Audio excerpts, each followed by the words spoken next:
All day long, wherever you go, your dog is right beside you. He goes from bedroom to kitchen, to the garage, to the TV. If you're there, so is he. He follows you everywhere, as in the new novel, Tomorrow by Damian Dibben. He'd even follow you through the centuries. His master told him to wait by the cathedral steps. And so he did, for 250 years, since the day they were separated by a crowd inside that stone building. He even slept nearby, waiting, in case there was one molecule of smell from the man he loved, but there was nothing.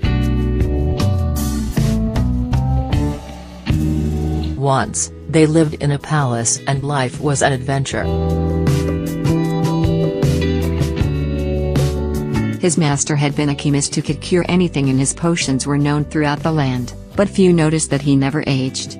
Indeed, because of a powder his master created and the crescent-shaped belly scar they shared, they'd seen many centuries together, good times and bad, love, pain, and death.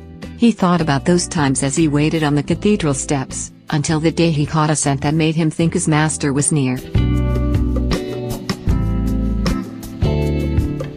Instead, it was the man named Vilder, a colleague of his master's who'd caused much anguish.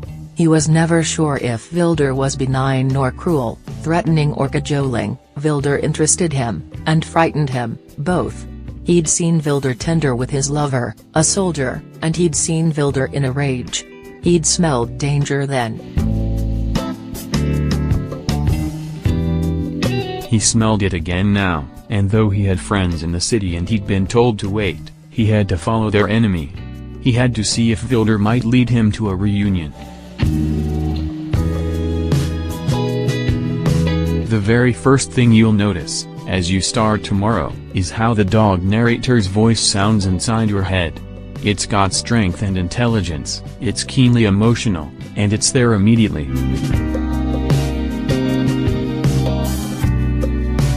From that surprising beginning, author Damian Dibben takes readers on a tour spanning more than 2 centuries in a dazzling story that's rich with details.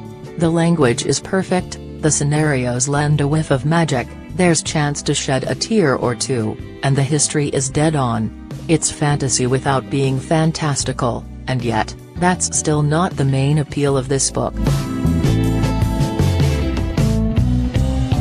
What will pull readers in and keep them there is the narrator himself, a dog whose name we don't learn until the end of the tale. This is an animal you'll wish were yours. You'll think of your own pooch as you read this story of faithfulness and friendship, loss, hope and despair. You'll understand its urgency, and you'll turn pages like mad. Alas, because of its dark fairy tale tone, this book won't appeal to everyone. Even so, if you loved Umberto Eco, James Owen, or tales of palace intrigue, war, and danger, you'll love Tomorrow, without a shadow of a doubt.